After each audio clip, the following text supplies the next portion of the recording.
নমস্কার, এম টেলের চ্যানেলে সকল বন্ধুদের স্বাগত। আজকে আমি এই ছোট বাচ্চার জামাটি তৈরি করে দেখাবো। তো কিভাবে তৈরি করছি সেটাই দেখাবো। তো এখানে আমি নিয়েছি 2 মিটার কাপড়। 2 মিটার কাপড় থেকে যে কোনো এক মাথা থেকে লম্বালম্বি করে 4 ভাঁজে ভাঁজ করে নিতে হবে।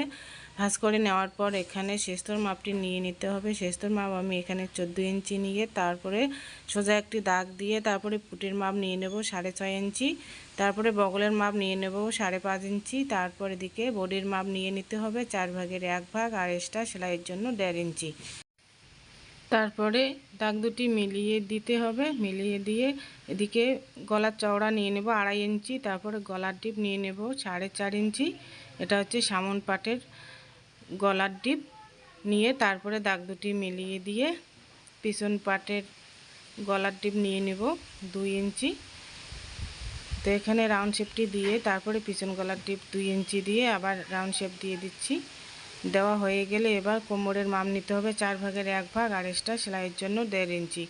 নেওয়া হয়ে গেলে এবার আমি দাগগুলি মিলিয়ে দিব। মিলিয়ে দেওয়া হয়ে গেলে এবার দাগ অনুযায়ী কেটে নেব।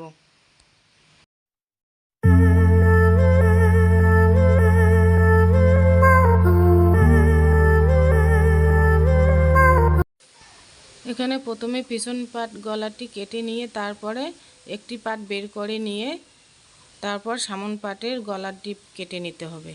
কেটে নেওয়া হয়ে গেল এবার উপরের পাট বের করে নেওয়ার পর এবার আমি নিচের পাট বের করে নেব। তো এখানে কাপড়টিকে আবার 4 ভাঁজে ভাঁজ করে নিতে হবে। 4 ভাঁজে ভাঁজ করে নেওয়ার পর বহর যতটুক থাকবে ততটুকু নিয়ে নিতে হবে। এবার আমার ঝুলের মাপটি বের করতে হবে। ঝুল যত থাকবে মাইনাস করতে হবে শেষ থেকে। মাইনাস করার পর এবার এক্সট্রা 2 ইঞ্চি নিচের ভাঙার জন্য বেশি নিয়ে কাটিং করতে হবে।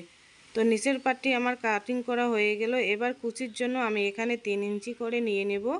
তো এখানে যার যতটুক দরকার হবে সে ততটুকু নিয়ে নেবে। তো এখানে আমি 5টি টুকরো করে নেব 3 ইঞ্চি চওড়া, আর লম্বা যত থাকবে বহরটুক ততটুকু এখানে 5 টুকরো করে নিয়ে নেব। 5 টুকরো করে নিলে আমার হয়ে যাবে। তার জন্য আমি এখানে 5 টুকরো করে নিয়ে নিলাম। এবার আমি সেলাই করে দেখাবো। তো কিভাবে সেলাই করব মনোযোগ দিয়ে দেখতে থাকবেন। তো এখানে এই 3 ইঞ্চি চওড়া এবার কুচি দেওয়ার অংশগুলি এবার পরপর সাজিয়ে জয়েন করে সেলাই করে নিয়ে নেব। সেলাই করা হয়ে গেলে এবার নিচের দিকে আমি ভাঙা সেলাই দিয়ে দেব। ভাঙা সেলাই দিয়ে তারপরে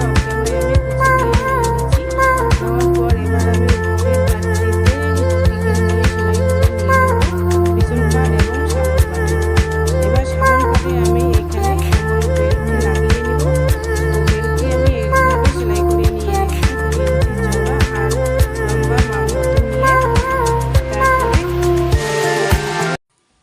বেল্ট সেলাই করার পর এবার আমি পুটের দিকে সেলাই করে দিয়ে দেব। তো পুটের একটি সাইড সেলাই করে নেব প্রথমে। সেলাই করা হয়ে গেলে এবার আমি গলাতে পাইপিং লাগাবো। তো এখানে পাইপিং আমি আগে বানিয়ে নিয়েছি। এবার এভাবে আমি পাইপিংটি লাগিয়ে নেব। পাইপিংটি লাগানোর পর তারপর সোজা পাশে রেখে আরেকটি চাপ সেলাই দিয়ে দেব। এখন নিচের পাটের অংশটি সেলাই করে নিয়ে নেব। তো কোমর যত থাকবে সেই অনুযায়ী কুচি দিয়ে সেলাই করে নিয়ে নিতে হবে। তো এভাবে আমি দুটি পাট এভাবে কুচি দিয়ে সেলাই করে নিয়ে নিচ্ছি কোমরের মাপ মতো। দুটি পাট সেলাই করা হয়ে গেলে এবার আমি এখানে উপরের পাটটি সঙ্গে সেলাই করে নিয়ে নেব। প্রথমে এই ঘাড়ের একটি অংশ বাকি ছিল সেটি সেলাই করে নিয়ে তারপরে এবার হাতার দিকে আমি কুচি দিয়ে সেলাই করে নিয়ে নেব। তো কুচিটি আমি অফ ক্যামেরায় সেলাই করে নিয়েছি।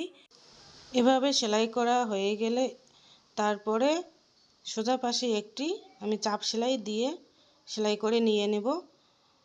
এভাবে আমি অপর সাইডের কুচি দিয়ে সেলাই করে নিয়ে নেব।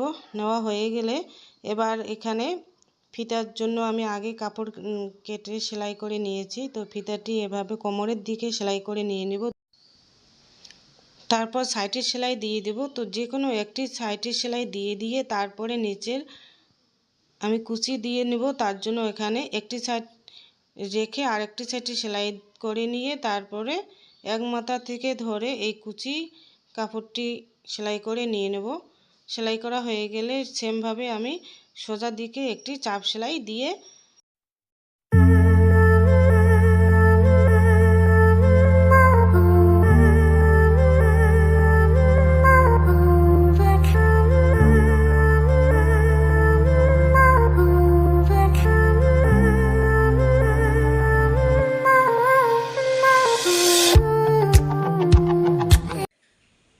এভাবে সেলাই করার পর তারপরে অপর সাইডের সেলাইটি আমি দিয়ে দেব। তো এই পর্যন্ত আমার জামাটি সেলাই করা কমপ্লিট হয়ে গেল। তো বন্ধুরা, কেমন লাগলো? যদি ভালো লেগে থাকে তাহলে লাইক, কমেন্ট, শেয়ার করে দিয়ে আমার পাশে থাকবে। আর নতুন ভিডিও দেখার জন্য